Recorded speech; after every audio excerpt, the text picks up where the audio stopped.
Hello and welcome everyone. My name is Juuso Taipale and I will be your host today. Thank you for joining us today for how cloud-native solutions are transforming the radio production and distribution landscape. Our session today promised to dive into insightful explorations how an expert analysis designed to you, how to empower your operations and content creation. So thank you for being here. Let me introduce our panelist for today. So we have here Mr. Jorma Kivelä, CTO from Jutel, and Perri Eskes, the Global Sales Manager from 2W.com. Our agenda today is packed with compelling topics. So first we will dive in to the mobile audio production, exploring that, and Jorma Kivelä will give you an introduction for that. And then we will follow by that in-depth analysis with location-independent radio production, also by Jorma. And after this, we will dive into advantages of cloud-native infrastructures for studio distribution, led by Perri from 2W.com. So each segment of this will promise you to deep dive in the future of radio production and distribution. And after the topics, we will have questions and answers.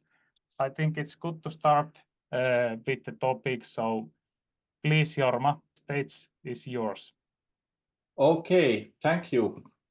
And I hope you see the screen. So I'm going today to talk about mobile audio production and then about location-independent radio. And at the end of the webinar, we are going to have the Q&A session. And first, a couple of words about Jutel. Jutel is established in '84, and we are one of the most experienced companies on radio station automation and radio digital distribution stuff in the field. And we are located in Finland, and our customers are typically major broadcasters in different countries.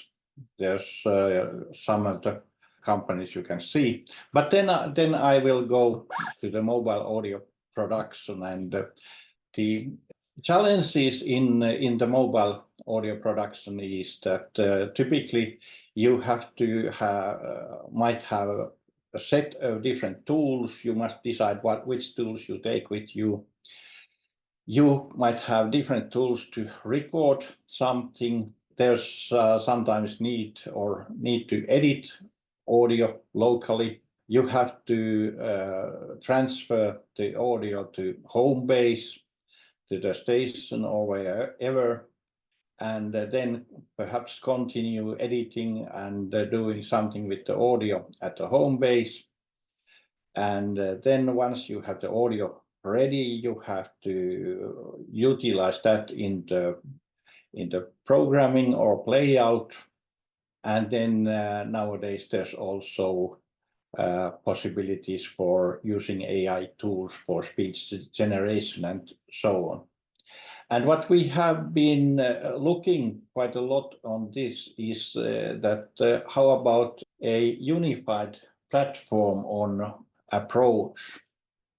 And what we have looked after is that we can use a unified platform for making up the interviews on the field with your mobile phones, then do local on the spot editing with the tools, and then send that to your home base or to yourself so that you can continue to work on a more efficient editing tools, or put directly to your playlists for use. And this is a environment where we have been discussing with different broadcasters on the use cases, and what we have been developing on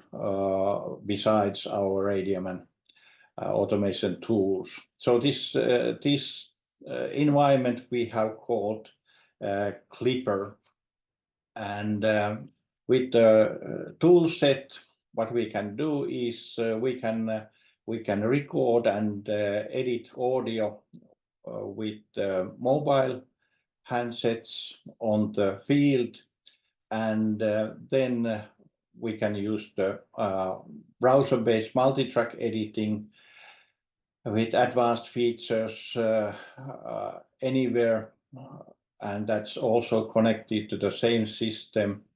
So this system makes all in one, so that the user interfaces and user experience is unified between the mobile app and the multi-track system, and so that this is available on mobile world. It's available for Apple iOS and then on Android devices, and it's also available on browsers, so that you can use also the mobile set with a browser interface if you want, and then the multi-track editor is available in browser environment.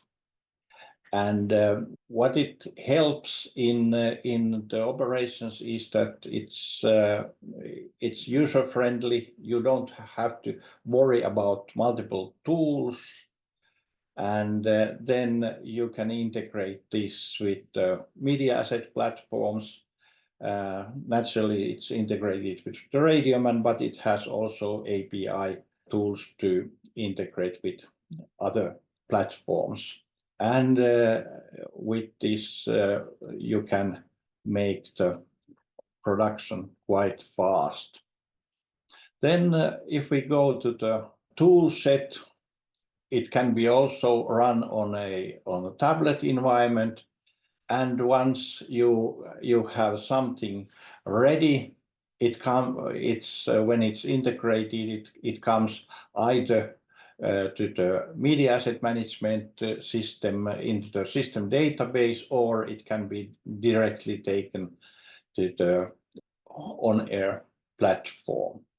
And if we look a bit closer on the different tool sets, and what you can do is with the field, you can use mobile recorder or mobile app, and it's so that when you have the mobile handset in upright position, it shows you the very simple recording device. You have it, you can see it here.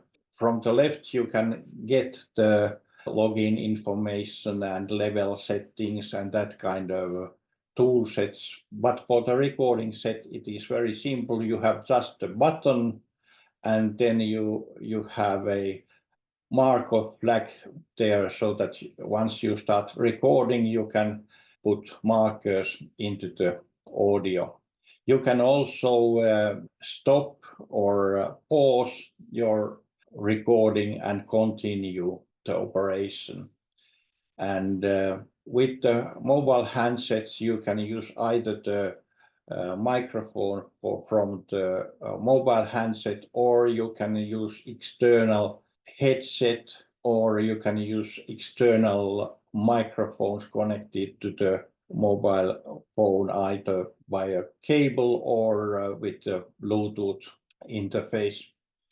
And once you take the mobile phone into vertical position, it shows you the audio clips or selected audio clip in a waveform display, and there you can pre-listen it. You can put their level points. You can make a level curve.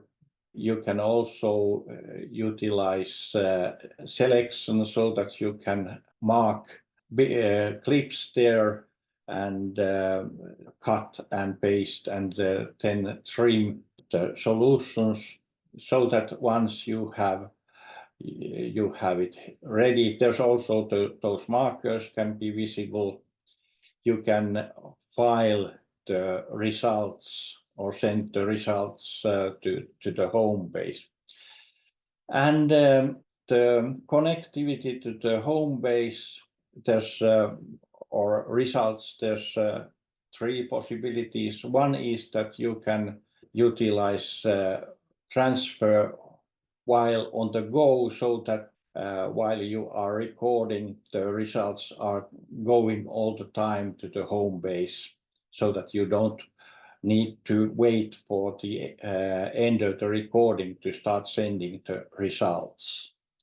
If you have a RadioMan connectivity available or some other MAM, you can download it. It's called download to cloud. You can get those audios sent to the home base automatically in the background.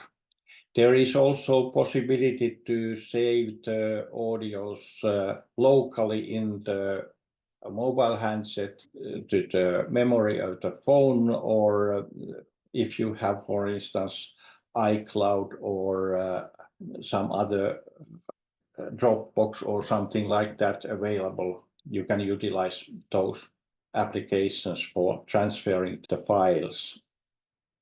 And the application, it remembers and stores the recordings you have made as long as you take them away with the user interface in the system. And there is also possibility automatic trimming and those kind of things for the use case. Then once you have it ready, you can also take audio from external database if that's necessary, but not with the mobile handset in many cases. Then you can start working with the browser-based multi-track editor, and this has the same basic functionality as the single track. This is a 3-track version, but it has more extensive possibilities with the project. You can also utilize separate clip lists. You can drag and drop clips between the clip list on the left and then direct it to the tracks. You can, depending on the audio device, you can also record on multiple tracks simultaneously. And you can select the tracks to be listened separately or together or the whole mixed down, so that the application has pretty much all the editing features which are needed for journalistic work.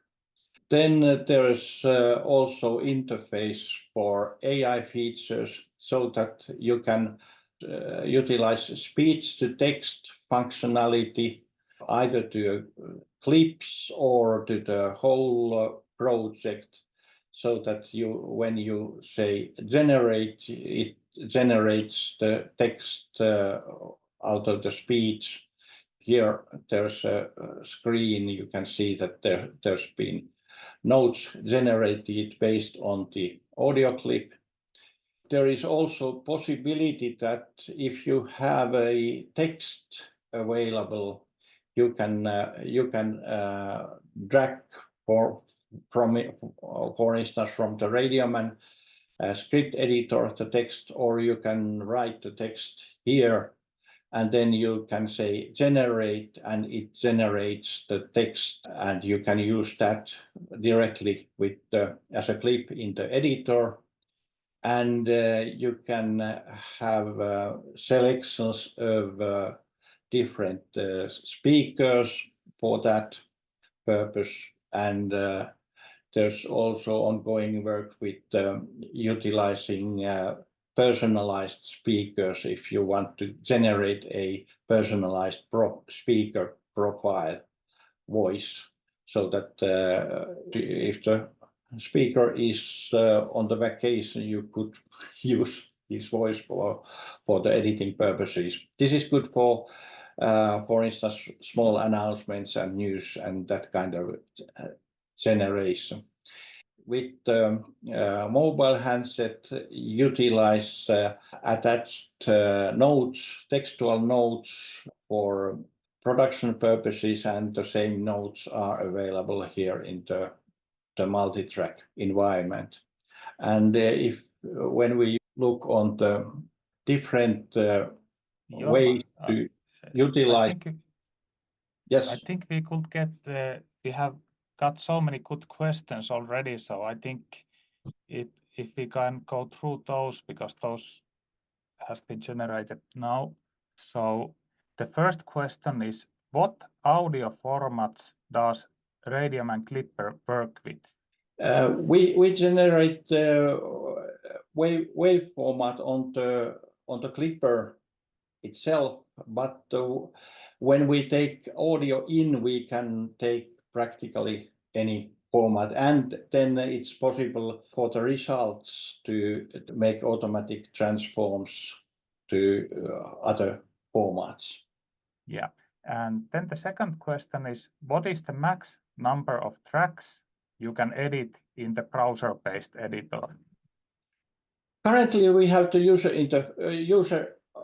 interface for 3 tracks. Technically, there's no restrictions. It's question of do we want to have more? It's just a question of the user need. Yeah, and then third one, is there any geolocation metadata in the Clipper app? For example, where it was recorded? At the moment, there's no, but with the mobile platform, we could, because for instance, when we generate the clips, they are automatically labeled with the time and so on. So we could put the geolocation also there with the mobile handsets. Yes. Okay.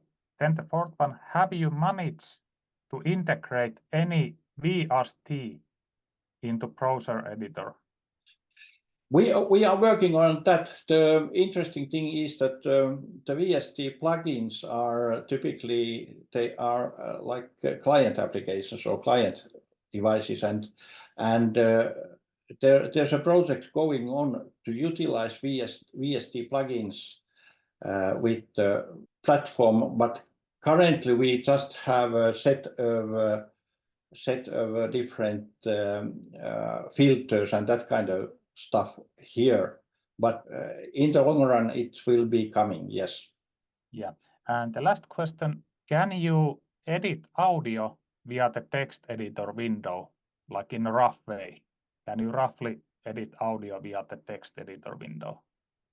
Currently we don't have it that way, but it could be possible to do that kind of thing so that we, with the text, we would have the markers and clips for the rough clips visible or in the multi-track editor. Okay, good. So those were the questions. So basically it was good to take those at this stage because it was related to this Clipper. So let's continue. Yes. So I will here. I just show the different configurations possible, so that naturally with RadioMan we have all the media asset management database and that kind of stuff available, and the AI functionality.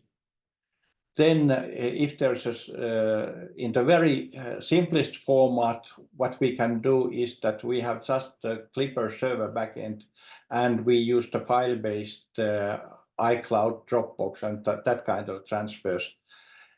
This kind of thing is more for, let's say, educational institutions, that kind of.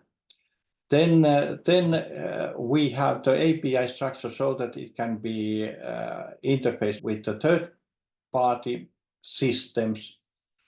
And then there's a combination so that we have a very small media asset management database inside the system itself, and then there is an API to the third-party system. So there's multiple possibilities to utilize. And if you want to get more information, I think you can get from Juuso, and we have the contact information available there.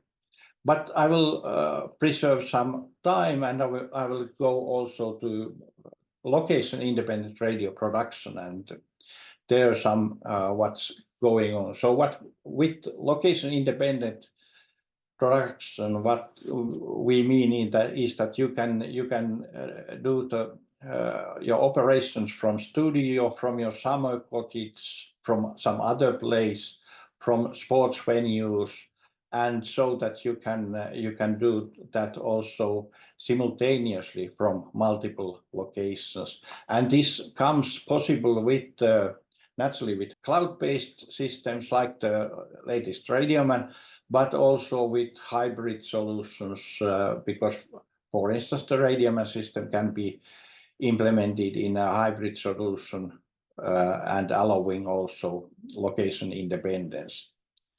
And the benefits is naturally that everything is location independent. You can have very easily multiple distribution channels and new channels generated in the cloud environment.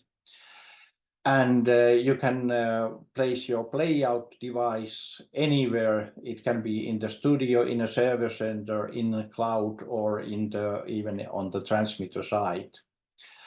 And you can have different feeds, not just studios, but you also codecs, other channels directly integrated, so that you don't need a separate matrix center for this. And the implementation is fast, and you can also cope easily in catastrophic situations. And the system is naturally very easy to have an internal backup, and you don't need to manage everything yourself.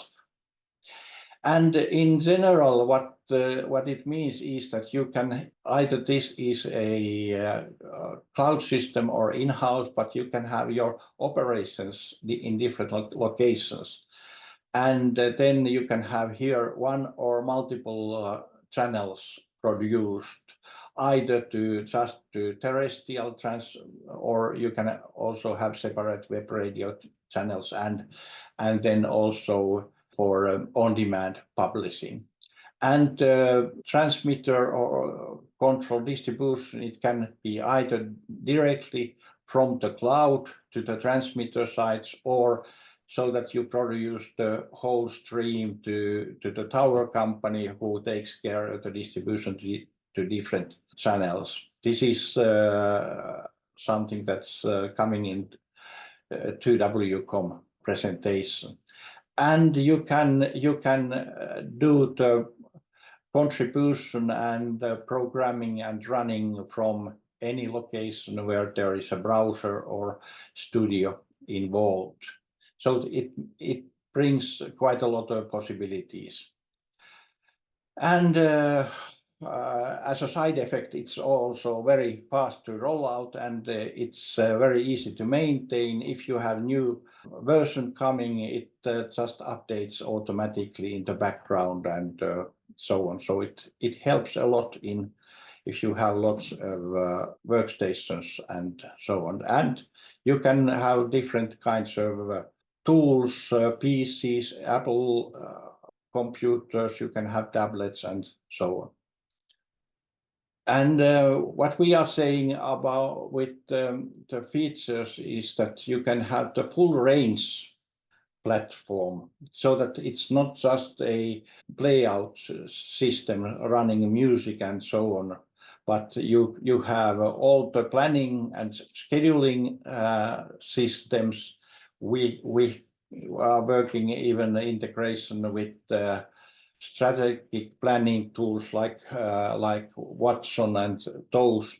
You can have all the commercial producing commercials intake and interfacing in the system. There's all the content management system stuff, and there's also the playout stuff and publishing in the in the same platform so that it's full range, not just a part of the broadcasting functionality. Now there's even support for archiving and restoration and that kind of stuff in the product. And looking on the actual playout side, this is a very simplified layout with a small screen, but what we can see here is that we have the playlists, we have the card walls, there's all the timing, we have connectivity to the database, media assessments, we have that kind of stuff available, and then we have also live controls, so that when you are in some locations, you can connect to the actual playout. You can have playout faders, either one fader or all the different playout channels have their separate faders. And when you want to contribute, you just push the talk button or open the microphone and you are contributing to the show. And you can also have external connections from external sources available, which can be directly connected, or you can also place those external connections as live events in the playlist so that they are automatically then contributed to the show.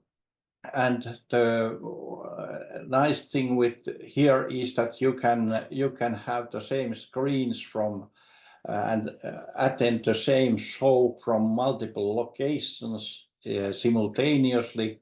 And with the latest add-ons, there's also possibility you can see all the persons involved who are connected to the program from different studios or contributors.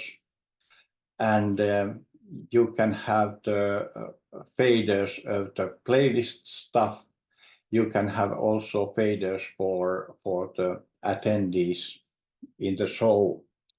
And then there's a possibility to cascade these stations or channels so that it's in the programming. There's a slot for main station to participate or local station to participate, or it can be also arranged in a pass-through configuration so that once, for instance, a regional program comes to air, it automatically runs over the mother or main programming for the transmitters, and you don't need to do anything.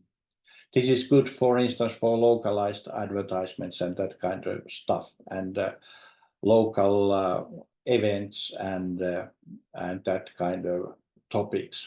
And the actual engine behind the whole thing is naturally there's the cloud-based backbone, the databases, backends, so on. But then we have also the so-called media node, which is not just a playout device, it's also a transcoder, it is a mixer, it has possibilities to control, to time different things, to communicate, do pass-through things, and it can handle multiple of different streams and audio formats and multiple channels simultaneously. And you can place this in a physical box in a studio.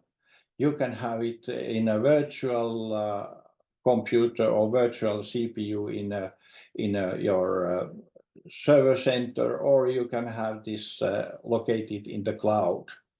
Naturally, if you have it in the cloud, then you don't have physical audio, analog cards and that kind of stuff. But anyhow, you can use the streaming formats, and you can also make this in a configuration that you can have different combinations of streams going to different locations, so that For instance, into the studio, you can have n-1 going on, and to another studio, you can have different kind of n-1 going on, and so on.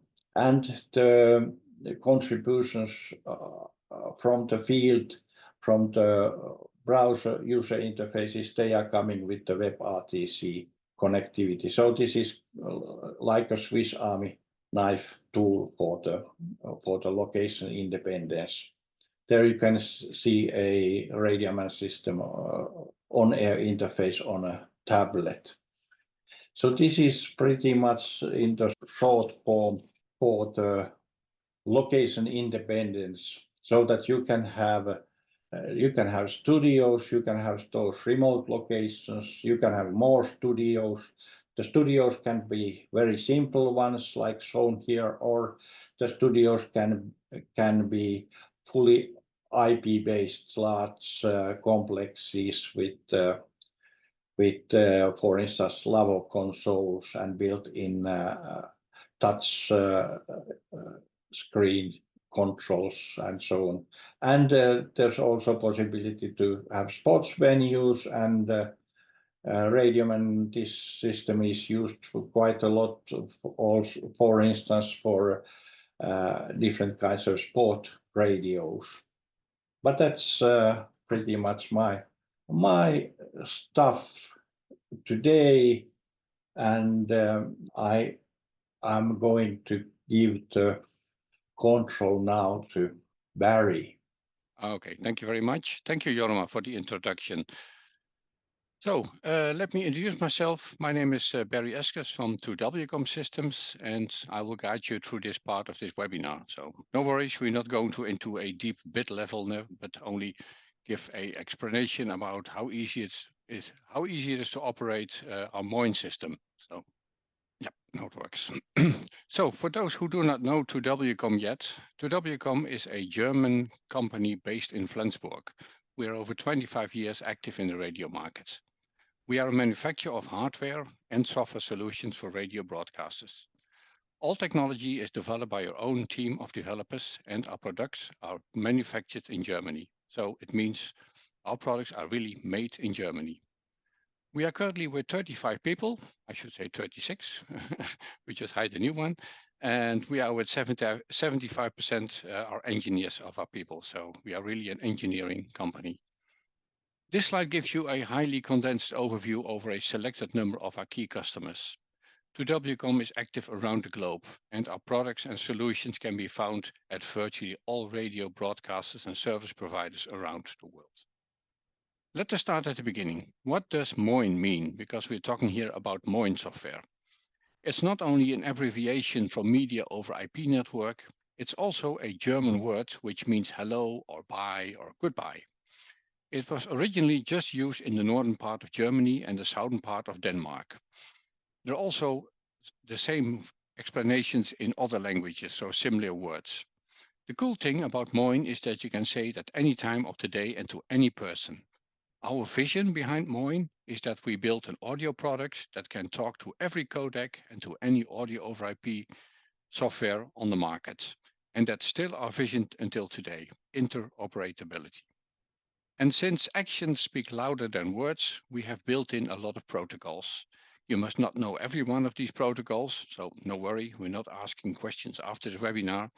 But just to name a few, here's AES67, Ravenna, Livewire, SMPTE2110, which are probably the most known audio over IP protocols. DVB transport stream is also used for satellite networks. As you can see, we have a very big list of codecs like PCM for uncompressed audio, enhanced aptX, MPEG Layer 2, MPEG 3, and really all AEC variants. Also, the new AEC-X high-efficiency codec and Opus are included. The nice thing is that, with the exception of Dolby, micro-MPX and DAB+, all codec formats are free and charge, so already included. The reason that Dolby, micro-MPX and DAB is not included is that we have to pay a substantial license fee to the license holder. Also on the management part, you will find the most modern tools available. When it comes to controlling our devices, we always try our best to be compliant to international broadcast standards. Let us cover some basics of the Moin, for example, the software stack. We are able to run Moin with any number of audio channels. It really just depends on your hardware. Just to give you an idea, on one virtual CPU core, we can run around 10 stereo audio channels up to 40 audio channels. It depends on the codec you are using.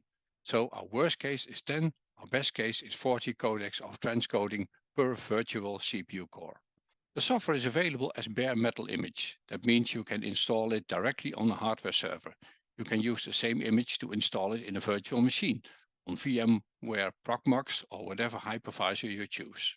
Or you can dive even deeper and install it on a Docker layer with one of your virtual machines. Or use Kubernetes deployment to deploy it into a Kubernetes cluster that you run. And since we support Kubernetes, we can also provide Moin as a cloud service. Moin has several use cases. The main use cases are Moin for streaming, Moin for distribution, and Moin for studio. And of course, there are some corner cases like contribution where we can combine the signals from all studios. Today, we're going to focus on distribution as this fits perfectly with Jutel's RadioMan application. With distribution, we mean distributing to your affiliates, regional studios, or physical transmitter sites for FM, DAB, or even HD radio.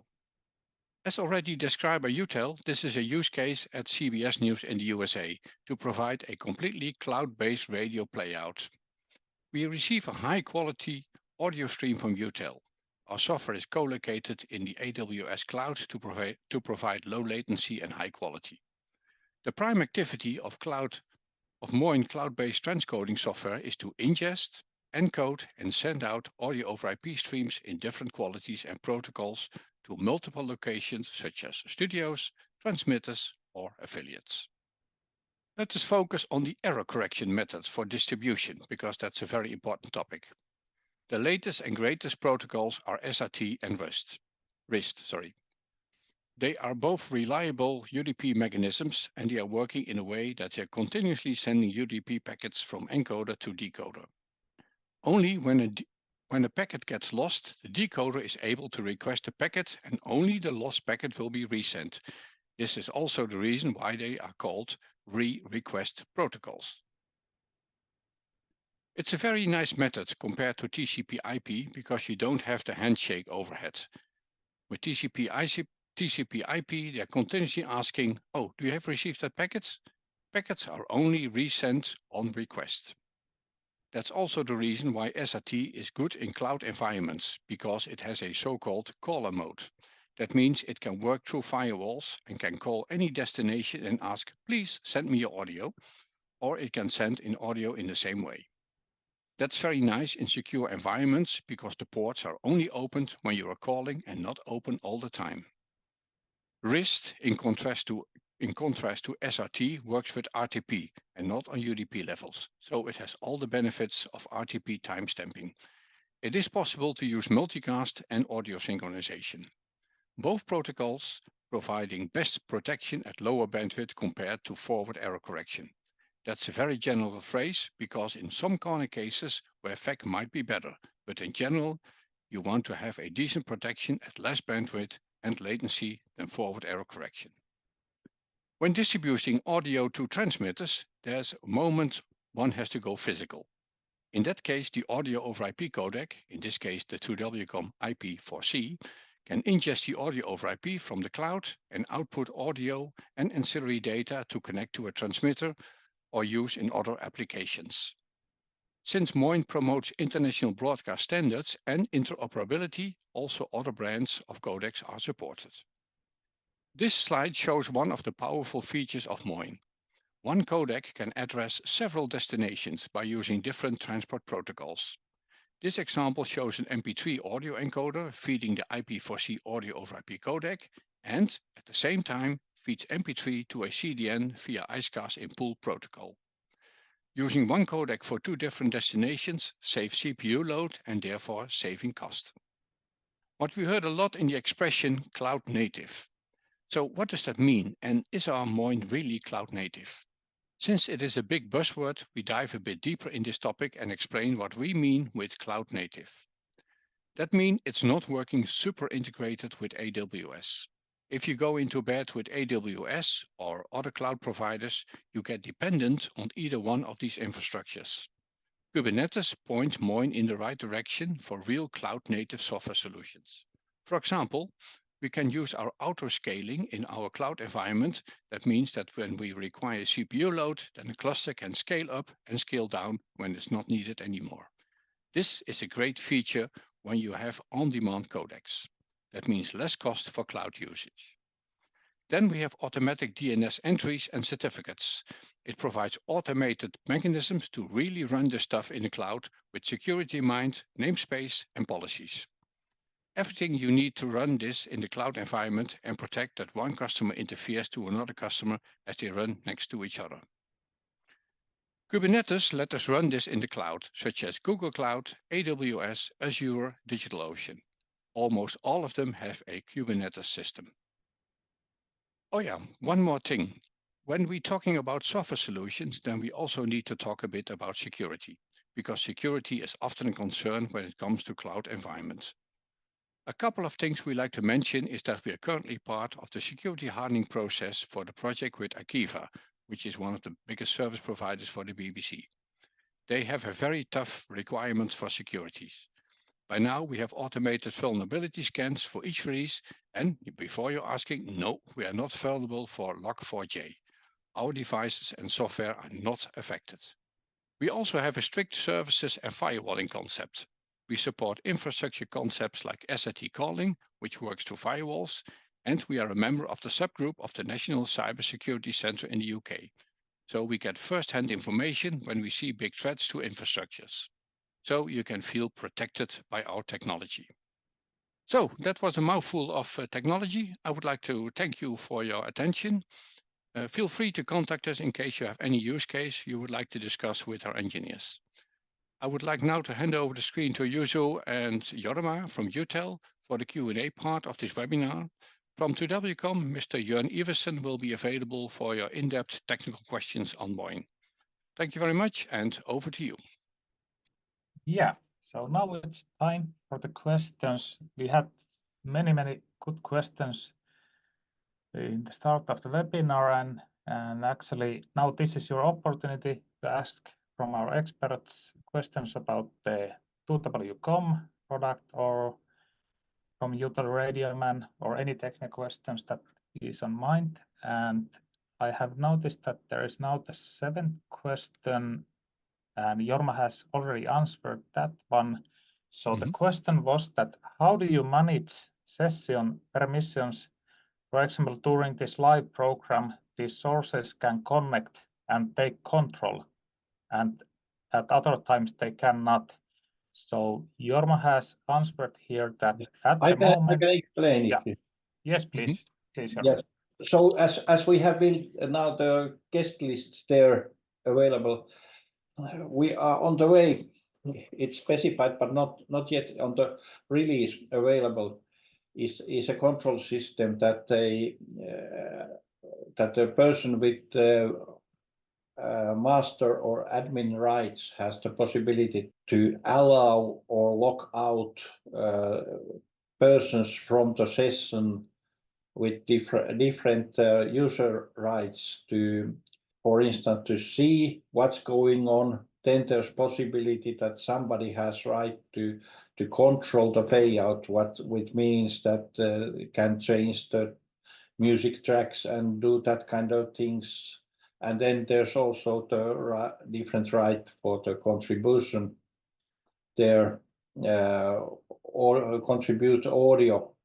But there's quite a many of small details that have to be taken into account, because in a browser-based system, you are not tied to workstations, so that you have to make special arrangements so that there actually is a master station for the program available on some user interface, but it must have two-way authentication and that kind of stuff to do those things and so on. But That's a good question, and it has been noticed.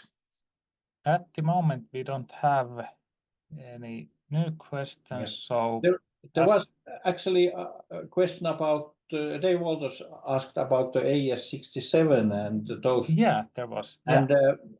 And it's so that AS67 and those within a server center environment and that kind of, and also virtual machine environments, we can quite easily arrange AS67 and those variants, but in the cloud, the transfer from a remote location to cloud and back, the AES67 or ST2110 is still the exact protocol specifications are not good enough for those. So we are using the SRT and those that kind of operations. There's always the question of need to tolerate different clocks and that kind of stuff. So it can be done even with the AES67 in cloud environment, but then you have to tolerate more delays than the standard, and then you have to start also doing clock synchronizing and that kind of stuff, which is it starts to make things complicated and not so location independent and not so flexible. Yeah, and with your remote contributors, do you have any talkback functions? Well, the remote contributors today, they can we can configure what they are getting back from the so-called studio, and it's pity to say that it's also an ongoing stuff to have the like a talkback room with the contributors so that you can discuss about are you ready and so on for the contribution purposes. Okay, good. As our webinar comes to close, I think we all would like to thank you, all the participants, for joining. And of course, our panelists, Jorma and Perry, thank you. And here is our contact information also. If you still have some questions, you can send it to us. And yeah, thank you once again for joining. Maybe Perry and Jorma, you have. Yes, and if you want, for instance, to test, for instance, the Clipper environment, as it's cloud-based, it's very easy to arrange a cloud-based account for going on and testing the system. Yep. Okay, also from our side, thank you very much for your attention. And both companies, Jutel and 2WCom, will attend the NAB in Las Vegas. So those who are lucky to sit for about 15 hours in an airplane, attending the NAB, we are there, fresh and ready to answer also all your questions, have personal meetings. So thank you very much. Thank you, Jorma. Thank you, Jutel. Looking forward also to welcoming you to our next webinars and events, and of course in Las Vegas NAB, as Perry mentioned. So see you.